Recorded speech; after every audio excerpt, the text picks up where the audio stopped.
আসসালামু আলাইকুম প্রিয় চাকরি প্রত্যাশী ভাই বোনেরা, আপনারা যারা এখনও চ্যানেলটি সাবস্ক্রাইব করেন নাই অতি তাড়াতাড়ি সাবস্ক্রাইব করে নেবেন, কারণ একমাত্র নির্ভরযোগ্য এবং জাতীয় পত্রিকায় প্রকাশিত যে সার্কুলারগুলো প্রকাশিত হয় সেগুলো নিয়ে আমাদের ভিডিও তৈরি হয়।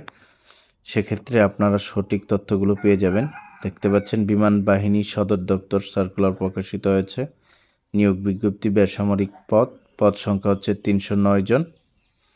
সার্কুলার প্রকাশিত হয়েছে 24/10/2025। দেখতে পাচ্ছেন পদের নাম, পদ সংখ্যা, যোগ্যতা, অভিজ্ঞতা। এক হচ্ছে ধর্মীয় শিক্ষক একজন, এটা ফাজিল পাস যারা করেছেন তারা এখানে আবেদন করতে পারেন। দুই হচ্ছে সাত লিপিকার কাম কম্পিউটার অপারেটর একজন, এটা হচ্ছে দ্বিতীয় শ্রেণী বা সমমানের সিজিপিতে স্নাতক যারা করেছেন তারা আবেদন করতে পারবেন।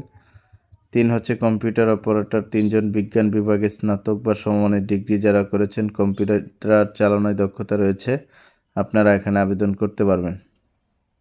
চার হচ্ছে সাত মধ্য অক্ষরিক কম্পিউটার অপারেটর চারজন, এটাও দ্বিতীয় শ্রেণী বা সমমানের জিপিতে স্নাতক অর্থাৎ অনার্স এবং ডিগ্রি যারা করেছেন আপনারা চাইলে এখানে আবেদন করতে পারেন, এবং হচ্ছে অবশ্যই কম্পিউটার চালানোয় দক্ষতা থাকতে হবে।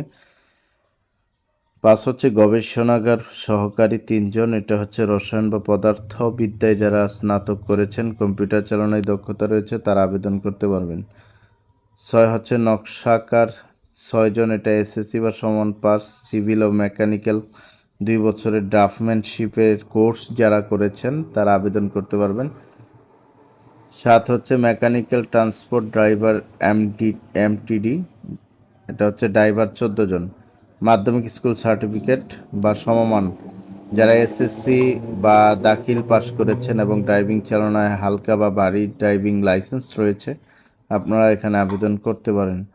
আট হচ্ছে মিস্ত্রি ক্লাস 1 ইঞ্জিন ফিটার একজন, এটা উচ্চ মাধ্যমিক সার্টিফিকেট অর্থাৎ হচ্ছে ইন্টার পাস দিয়ে এবং মেকানিক গাড়ির কাজ যারা জানেন তারা এখানে আবেদন করতে পারবেন। নয় হচ্ছে মিস্ত্রি ক্লাস 1 ইলেকট্রিক্যাল ফিটার, এটা উচ্চ মাধ্যমিক অর্থাৎ হচ্ছে ইন্টারমিডিয়েট পাস করেছেন এবং হচ্ছে ইলেকট্রনিক মেকানিক্যালে যাদের দক্ষতা রয়েছে আপনারা চাইলে এখানে আবেদন করতে পারেন।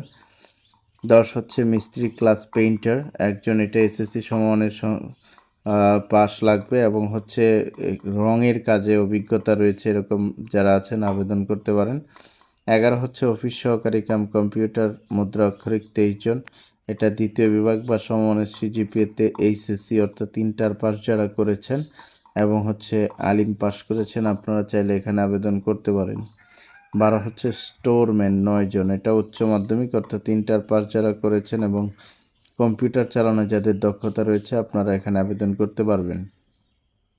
13 হচ্ছে ফায়ার ফাইটার একজন, এটাও হচ্ছে এইচএসসি অর্থাৎ ইন্টার পাস এবং 3 মাসের ফায়ার ফাইটিং প্রশিক্ষণপ্রাপ্ত যারা রয়েছেন আবেদন করতে পারেন।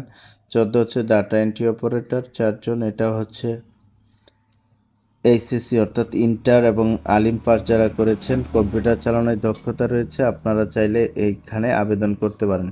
এই হচ্ছে বিমান বাহিনী সদর দপ্তর, বিমান বাহিনী সদর দপ্তর বেসামরিক নিয়োগ, এটা পদ সংখ্যা 309 জন, বিশাল একটি নিয়োগ। যারা আবেদন করতে চান অতি তাড়াতাড়ি সার্কুলারটি দেখে আবেদন করে ফেলুন। পূর্ণাঙ্গ সার্কুলারটি অবশ্যই আপনি অনলাইনেও দেখতে পারবেন, তাছাড়া হচ্ছে আপনার নিকটস্থ কম্পিউটারের দোকানে গিয়েও আবেদন করতে পারবেন। আপনাদেরকে সার্কুলারের খবরটি দেওয়ার ছিল তাই দিয়ে দিলাম। আপনারা এখন সার্কুলার পূর্ণাঙ্গ দেখে আপনার পছন্দের পোস্টে আবেদন করে ফেলুন। সবার জন্য অনেক অনেক শুভকামনা।